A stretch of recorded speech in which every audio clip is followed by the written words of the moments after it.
Those children need to be raised properly, Denise. And since you clearly can't do that, I'll be taking them for the summer. All 3 of them. And maybe longer. She said it like she was reading a grocery list. She said it in front of 12 people at my own dining room table, with a glass of sweet tea in her hand and that specific smile on her face. The smile she wore when she had already won something in her own mind and was just waiting for the room to catch up. I had heard that smile in her voice for 4 years. But this was the first time I had seen it aimed at my children. My name is Denise Caldwell Porter. I am 34 years old.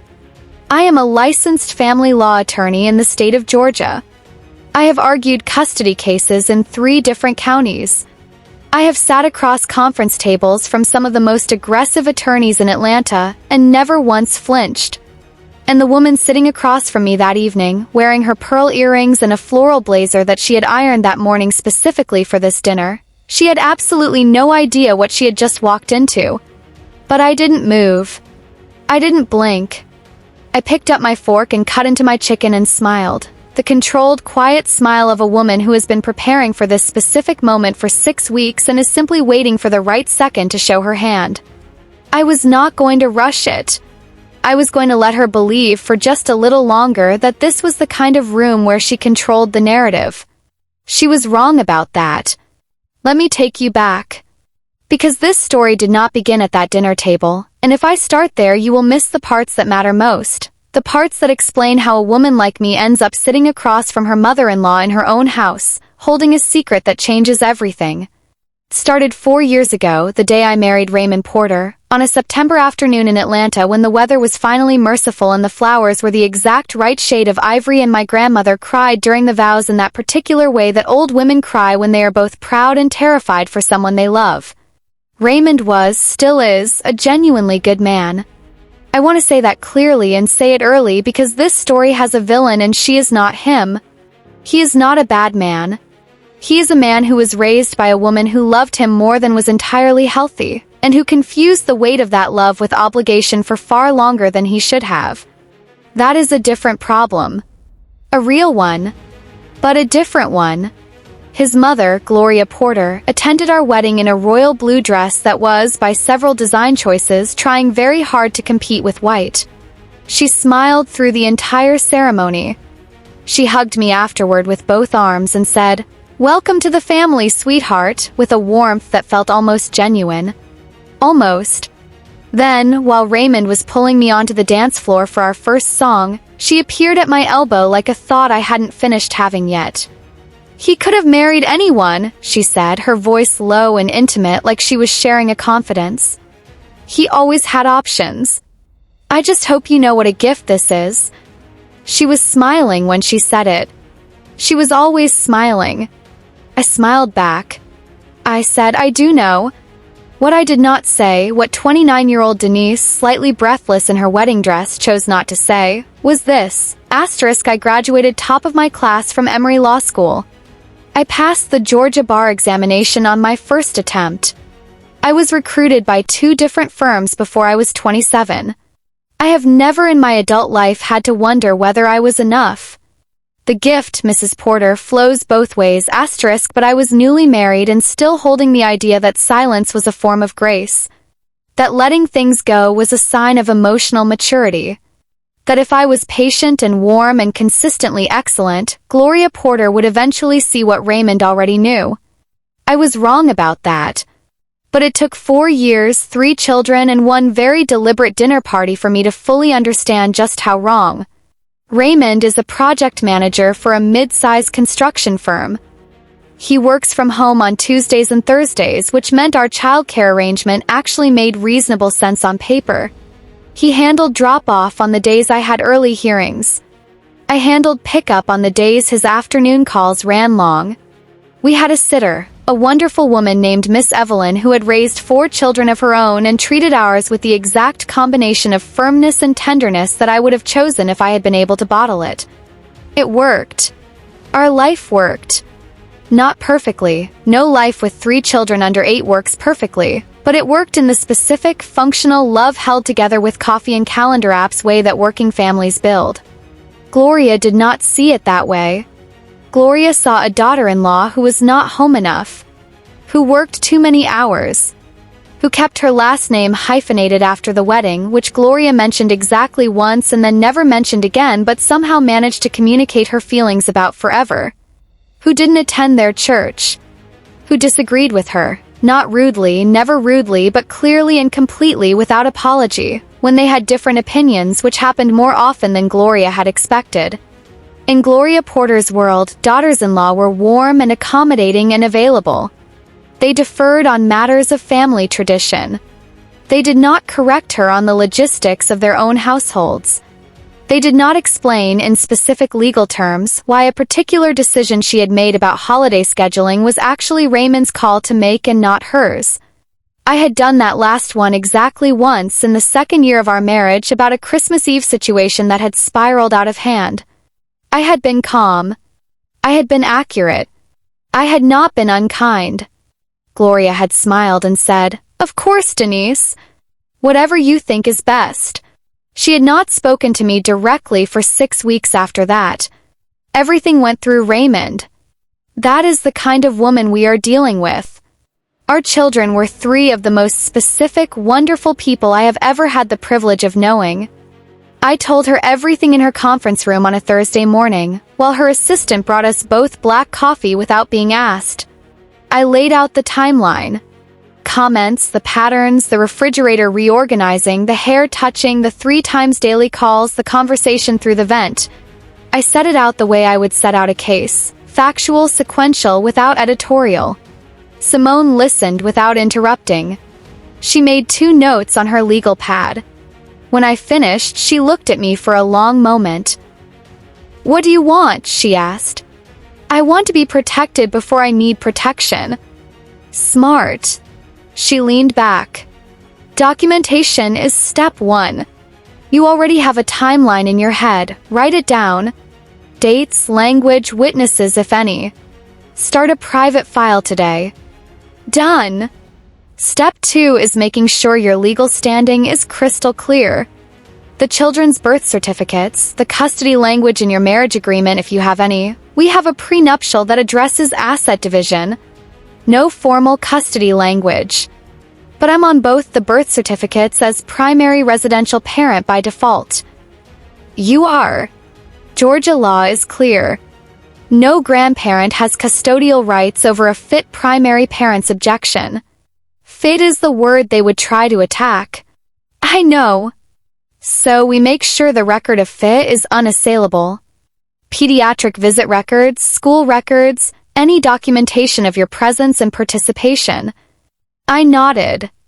I've been keeping the school communication folders. I handle all the medical appointments. Good. Step 3. She set down her pen. Talk to Raymond. I know. I'm not ready yet. She tilted her head, studying me. Why not? Because I want to know how far she intends to take this before I decide how far I need to go. If I confront it now and she backs down, I've shown my hand for nothing. If she has a larger plan, then you want to catch it in motion. Yes. Simone looked at me for another moment. That's tactically sound. It's also emotionally expensive. Make sure you know which one you're choosing. I thought about that. Both, I said. I can afford both. She nodded once. Then let's talk about what a formal protective letter looks like, just in case you need it. We talked for another hour. By the time I left, I had a private digital file, a draft document on Simone's letterhead, and a plan that felt the way good plans feel, solid, thorough, and so well prepared that I was almost hoping for the opportunity to use it. I didn't have to wait long. 3 weeks after my meeting with Simone, Gloria called Raymond and suggested a family dinner at our house. She said she would help cook. She said she wanted to see everyone. She asked Raymond to invite Terrence and his wife Patrice, his aunt from Decatur, 2 cousins I had met once, and this detail only reached me through Raymond with a casual sort of shrug, her friend Miss Charlene from First Baptist. Miss Charlene, who had no family connection to anyone in this house and whose only qualification for this dinner was, as far as I could tell, being the kind of witness Gloria trusted. I said yes. Course I said yes. I said we'd love to have everyone. And then I went to my closet and chose my blazer with the inside pocket, and I went to my home office and printed a single page on Simone's firm letterhead, and I put it in that pocket where it sat flat and invisible and completely ready. I cooked the whole meal myself. Baked chicken with herbs. Macaroni and cheese from scratch. Collard greens I had been planning since Tuesday. Cornbread in cast iron. Sweet potato pie from Gloria's own recipe, which she had given me 3 years ago during a rare afternoon of genuine warmth. I set the table with the plates we only used for company. I ironed the tablecloth. I braided Amara's hair into the kind of perfect, precise style that takes 45 minutes and communicates to anyone paying attention that her mother has time and love and intention in equal measure. Jordan wore his good shoes without complaining, which might have been the single greatest miracle of the evening.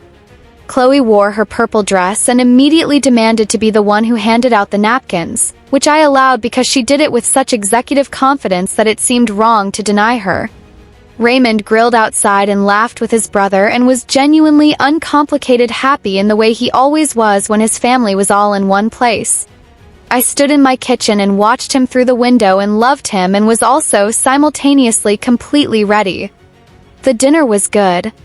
The food disappeared with the kind of speed that tells you everything you need to know about whether the meal was successful. The children ran in the backyard with the cousins until they were pink-cheeked and loud. The adults drank sweet tea and traded old family stories and laughed, and someone made a joke about Raymond as a teenager that Terrence told better than anyone else could. I sat at my end of the table and participated and smiled and was, by every visible standard, the perfect hostess in her own home. Gloria sat at the opposite end and did the same thing with one difference. She watched me the whole time. Not cruelly. Almost carefully. The way a person watches a storm coming, waiting to see which direction it turns. She waited until the plates were mostly cleared and the laughter had softened into comfortable digestion. She waited until the children had been sent to the living room to watch a movie, and only adults remained at the table in the gold late afternoon light. Then she set her glass down, folded both hands in front of her with the deliberateness of a woman who has been rehearsing this, and smiled at me from across the table. "I've been thinking," she said, "about this summer." Every person at that table felt the shift. I watched it happen, the slight straightening of spines, the glances exchanged between Terrence and Patrice, the way Raymond's hand tightened almost imperceptibly around his glass. "The children are growing so fast," Gloria continued, her voice warm and reasonable and full of the particular texture of someone doing something they have already decided is right. "And I worry sometimes that they're missing something. That we're missing them." She looked at Raymond briefly, then back at me. "I've been thinking that it would be wonderful, so good for everyone, if they spent the summer with me. All 3 of them. I have the space, I have the yard, I have all the time in the world, and frankly with Denise's schedule." "Gloria," Raymond said. "Let me finish, Raymond." She said it with a gentleness that was also a wall. He went quiet.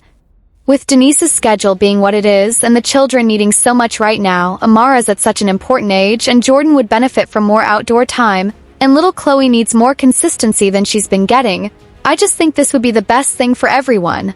She looked around the table. Miss Charlene from church was nodding. Cousins were studying their plates. Terrence was somewhere between his wife's face and the tablecloth. Raymond's aunt from Decatur was looking at me. "I'll be honest," Gloria added, and the room got the specific quality of stillness that happens before the real point arrives. "I think someone needs to be putting the children first right now. And I'm prepared to do that." She let the last sentence sit in the middle of the table like a centerpiece no one had agreed to. And I put down my fork. I picked up my napkin. I folded it once. I placed it beside my plate with both hands, with the same precision I use in a courtroom when I set a document down and need the room to understand that what is about to happen requires their full attention. Table went completely quiet. "Gloria," I said. My voice was even. Warm. Every syllable controlled. "I want you to know that I hear exactly what you're saying. I hear the love in it. And I believe fully that you love those children in a way that is real and deep and without any calculation. She smiled. I could see her shoulders relax slightly. She thought I was going to yield. She thought the warmth in my voice meant agreement was coming. But I need to tell you something, I continued. And I need everyone at this table to hear it clearly, because I am going to say it once and I am going to mean every word. The air changed. I watched it change. I have seen it happen in courtrooms when the case turns, that particular atmospheric shift where everyone in the room realizes the ground has moved. You cannot take my children for this summer. You cannot take them for a week. You cannot take them for an unscheduled overnight without my consent. 'Cause I am their mother. I am their primary legal guardian. Those are not feelings or preferences, they are documented facts protected under Georgia family law. And no amount of love, however genuine, changes the legal framework of this family. Gloria's smile stayed in place for a few more seconds. Then it began to do what smiles do when the ground shifts. It receded slowly like tide going out. Denise, she said carefully, adjusting, I'm not trying to take anyone from you. I know that's not how you see it, I said. But what you described, removing 3 children from their home for an entire summer without their mother's consent, has a legal name. And I need you to understand that I know that name and I know exactly what the process looks like if we ever find ourselves in a room where someone has to say it out loud. The yard was quiet except for the neighbor's sprinkler running 3 houses down. Raymond looked at me. I could see the complicated arithmetic happening behind his eyes, the calculations of a man who loves 2 people who are currently on opposite sides of a table. I reached into my blazer pocket. The room noticed. That is the kind of thing rooms notice, a hand moving deliberately, a paper appearing from somewhere it wasn't expected.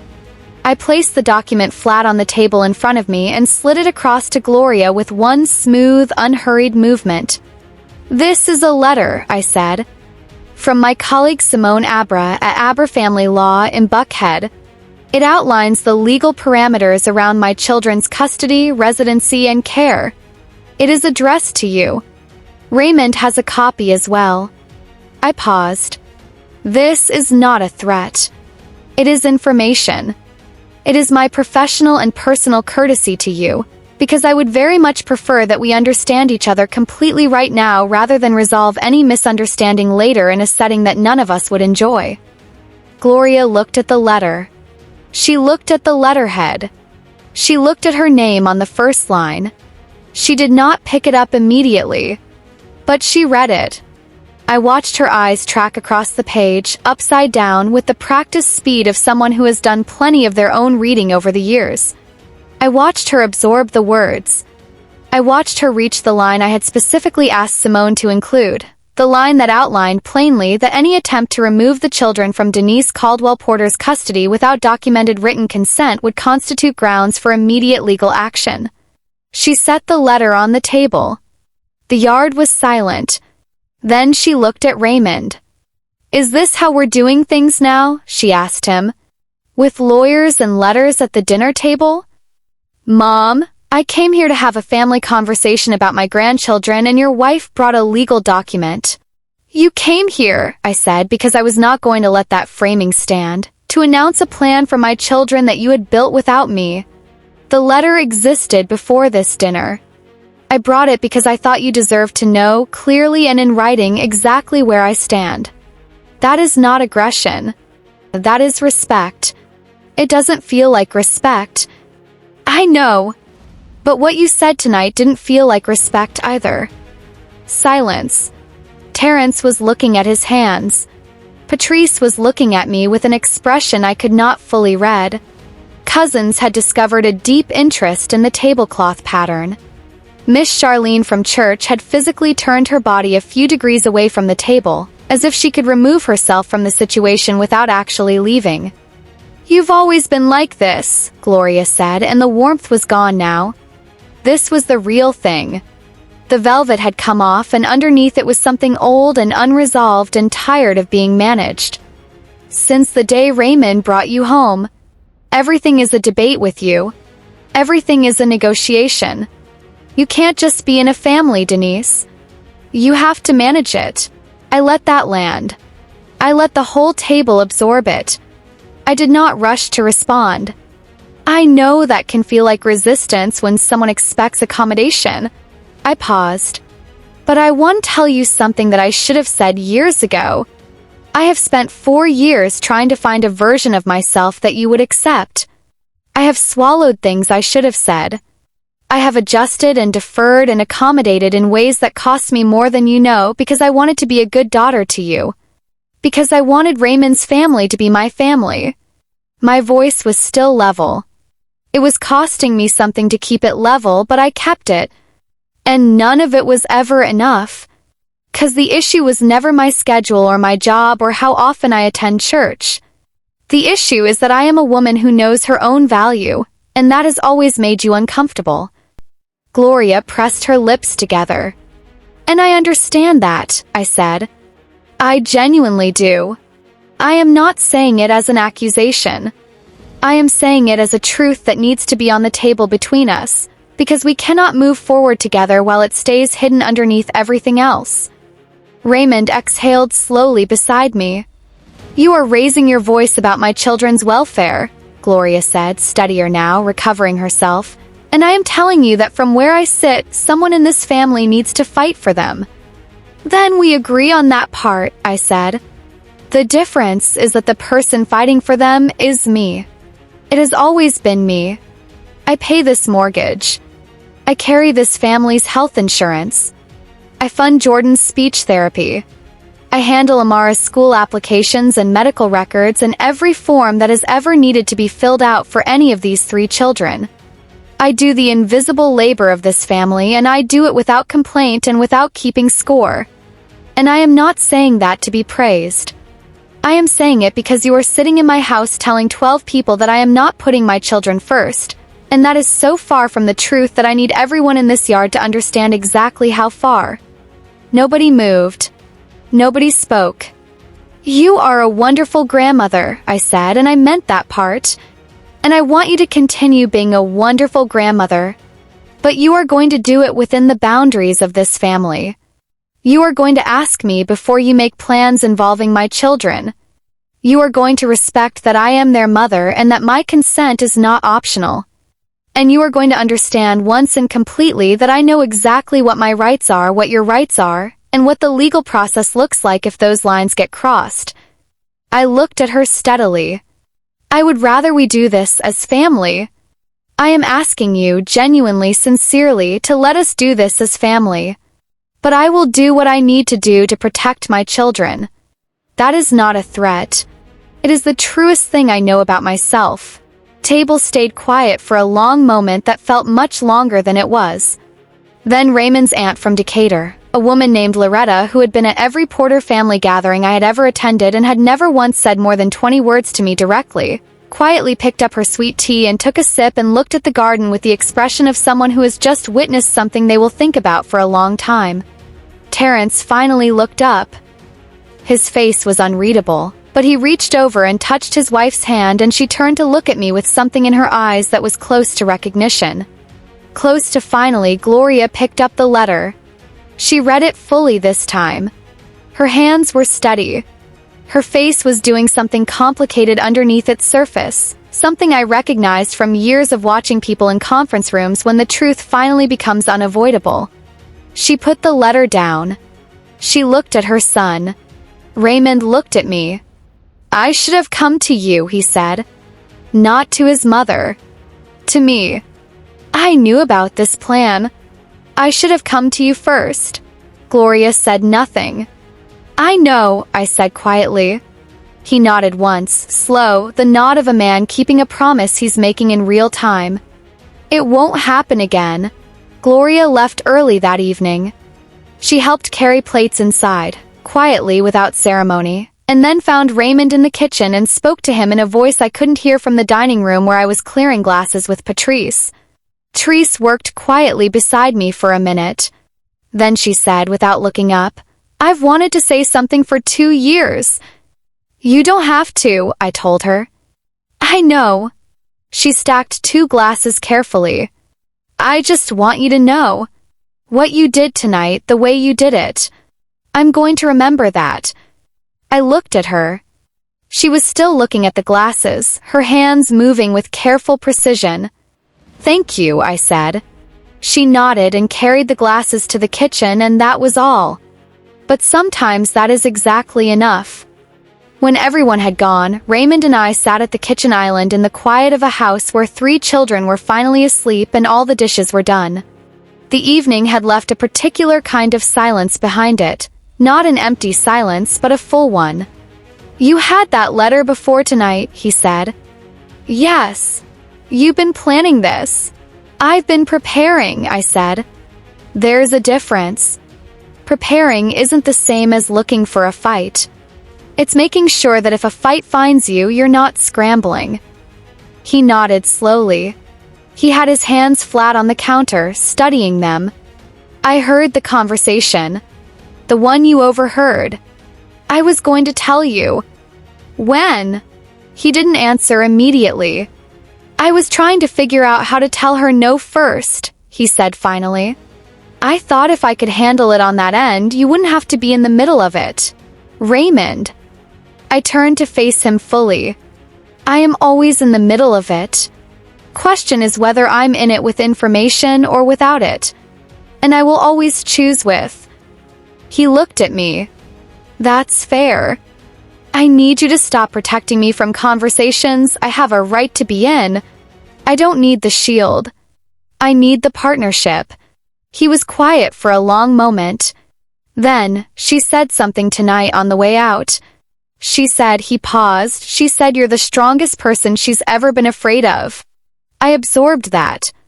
She means it as a problem, he said carefully. I know, I said. But it's also the most accurate thing she's ever said about me. He almost smiled. I'm sorry.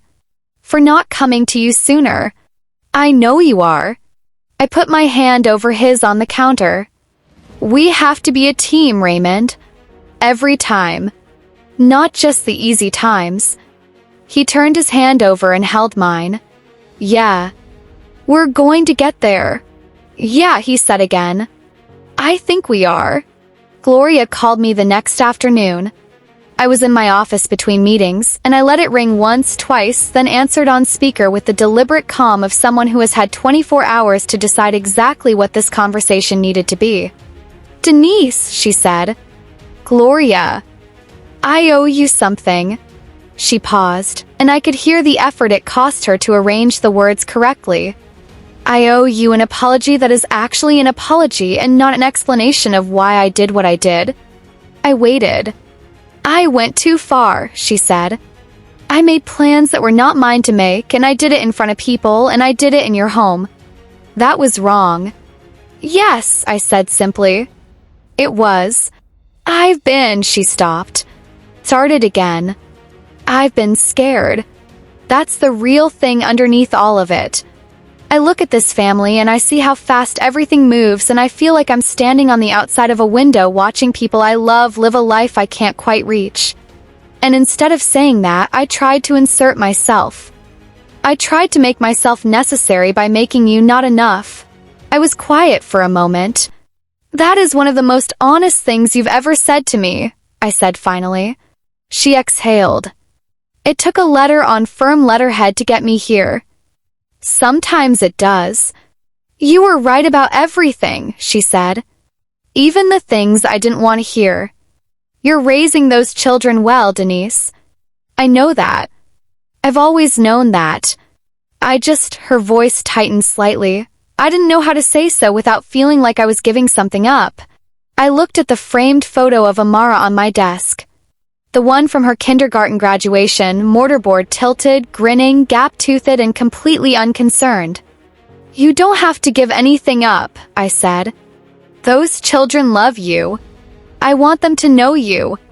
I want them to have a grandmother who shows up and stays and knows them. That's what I want for them. But I need you to trust me. And I need you to stop making moves around me as if I'm the obstacle. I hear you, she said quietly. I hear you. And Gloria? Yes. The letter was real. All of it. Everything Simone wrote is accurate and enforceable. I need that to be clear between us, not as a threat but as a fact. If something like this happens again, I will act on it.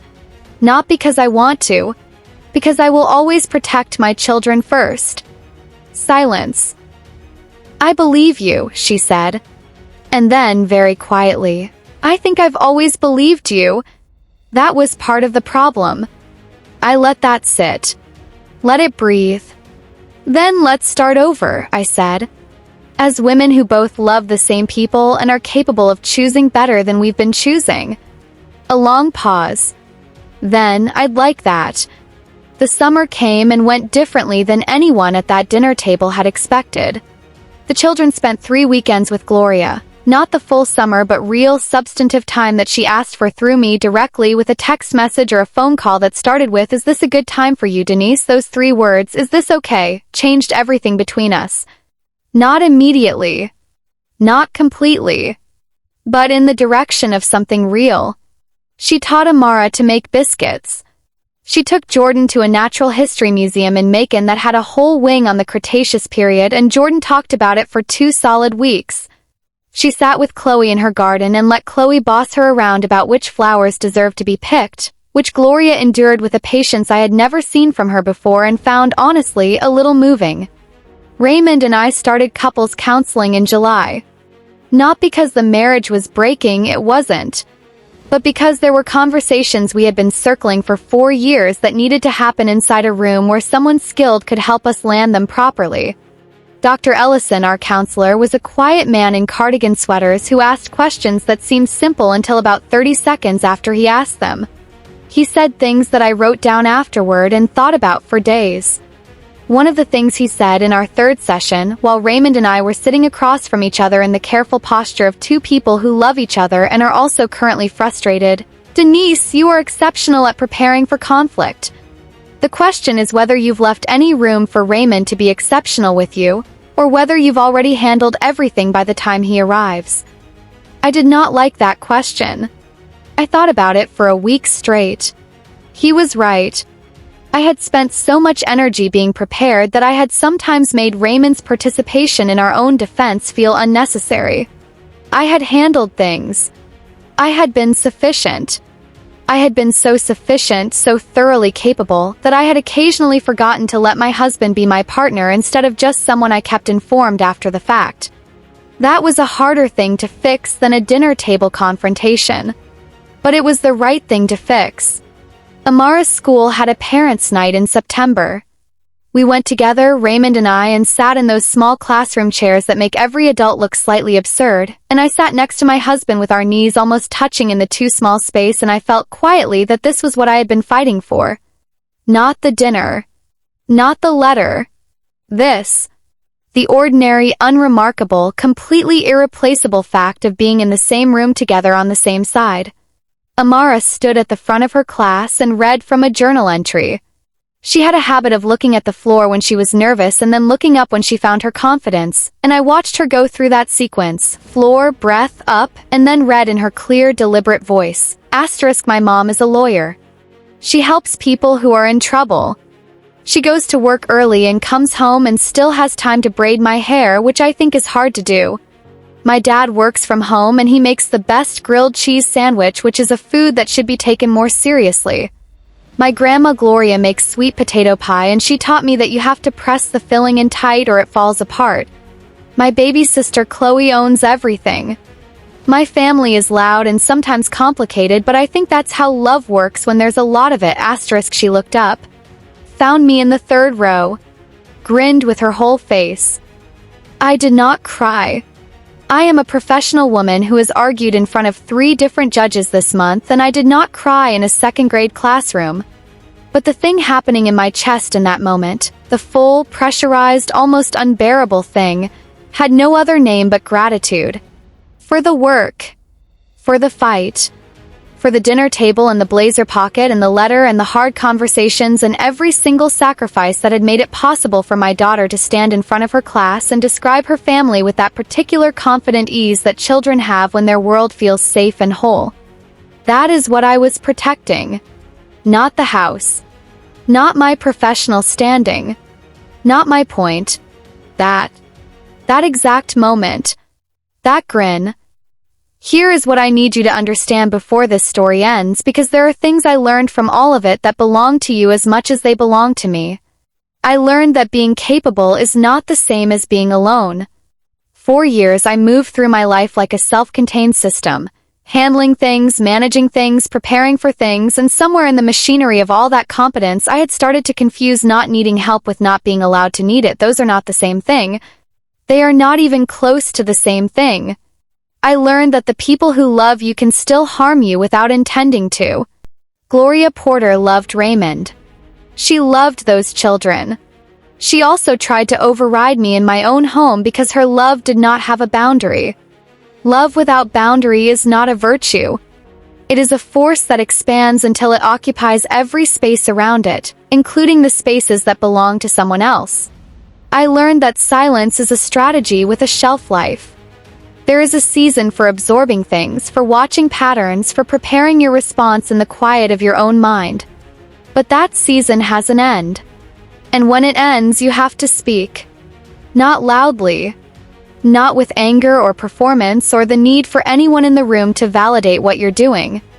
You have to speak with the simple, unambiguous confidence of a woman who knows exactly where she stands. I learned that the most powerful thing in that backyard on that evening was not the document I placed on the table.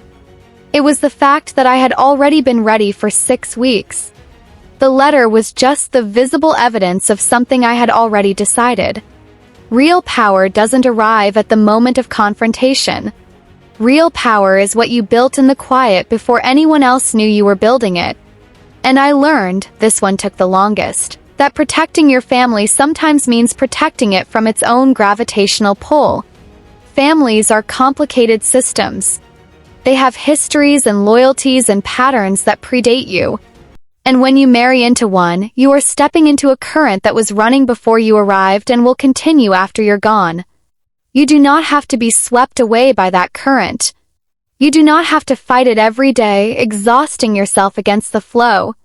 You just have to know where you stand. Clearly. Completely. Without apology.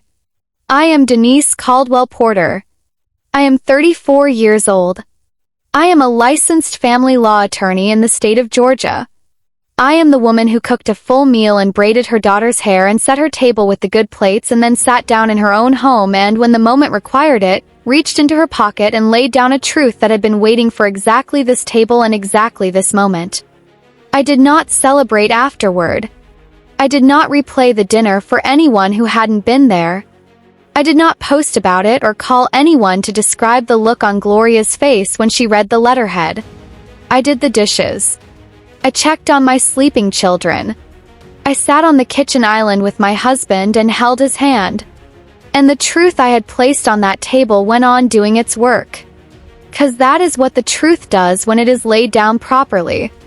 It doesn't need you to stand over it. Simply stands. And nobody takes anything from a woman who has already decided in the quiet of her own home weeks before the confrontation arrives, exactly where she stands and exactly what she is prepared to do. I stood there. I held my ground. And everything else followed from that. One last thing. In November, 4 months after the dinner, Gloria came over on a Saturday. She texted first. She texted me directly, not Raymond. She said, "I'd like to stop by if that's okay."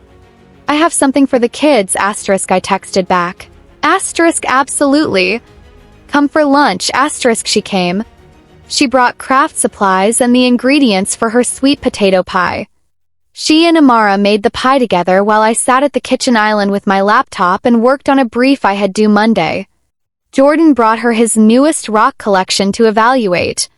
Chloe claimed Gloria's scarf as her personal property within 4 minutes of her arrival. At some point, without ceremony, Gloria looked over at me across the kitchen and said, "Amara has your eyes, you know." That focused look when she's concentrating. I looked up from my screen. "She does," I said. Gloria nodded. Went back to the pie. That was all. It wasn't a grand reconciliation. It wasn't a tearful apology or a dramatic turning point. It was just two women in a kitchen, both of them choosing in that specific moment to move towards something better than what had been. Sometimes that is what resolution looks like. Not a scene. Not a victory speech. Just a choice made quietly to let the next moment be different than the last one. I closed my laptop. I got up and stood next to Gloria at the counter and asked her if she was putting enough brown sugar in the filling. She looked at me. "Are you questioning my sweet potato pie recipe?" "I'm questioning the brown sugar ratio, yes." She stared at me for a moment. Then she laughed. A real one. Full-bodied and unguarded and completely unperformed. I laughed too. Amara looked between us like she was watching something she would remember when she was grown. I hope she does. I hope she remembers the pie and the laughing and the fact that two stubborn women can find their way to the same kitchen if they are both willing to walk toward it. And I hope she remembers the other part too. The dinner table. The letter. The blazer pocket. The moment her mother sat in her own home and said, quietly and completely, "These are my children and I know exactly what that means." I hope she remembers that being powerful and being kind are not opposites. That knowing your rights and choosing grace are not mutually exclusive. That you can hold the door open and also hold the line. Know your worth before the room decides it for you. And when they come, and they will come, let them see in your eyes that you have been ready for longer than they will ever know. Then lay down the truth. And let it speak for itself. Asterisk to every woman watching this who has ever been the capable one, the dependable one, the one everyone calls but nobody rushes to, this was for you. You are allowed to take up your full space. You are allowed to prepare. You are allowed to reach into your pocket at exactly the right moment and show what you've been holding all along, asterisk asterisk, you are enough. You have always been enough. And you don't need anyone's dinner table to confirm it, asterisk, are you still here? Because if you watch this whole thing, you and I just spent some real time together and I need a moment of your time before you scroll anywhere. Drop something in those comments right now. Tell me where you're watching from, your city, your state, your country. I want to see how far Denise's story traveled. I read every single comment. Every one. Tell me if you've ever been in a room where someone made an announcement about your life and expected you to smile and say thank you. Tell me if you are the Denise in your family. Tell me if you know a Gloria. Tell me whatever you need to say because this comment section is a space. Hit that like button. Not for the numbers, for the story. If you think this story deserved to be told and deserved to be heard, let it keep traveling. Let someone else who needs it find it tonight. Now here is the most important part. My whole team told me this channel would never hit 1,000 subscribers. My cousin said it. My old college roommate said it. My next-door neighbor said it. My brother, my own brother, looked me in the eye and said, "Nobody watches these kinds of stories anymore." Even my best friend from high school, who knows me better than almost anyone, said, "It's a nice idea, but it's too crowded out there." I want to prove every single one of them wrong, and the only way I do that is with you. One click. Subscribe to Shattered Vows right now. That's the whole ask.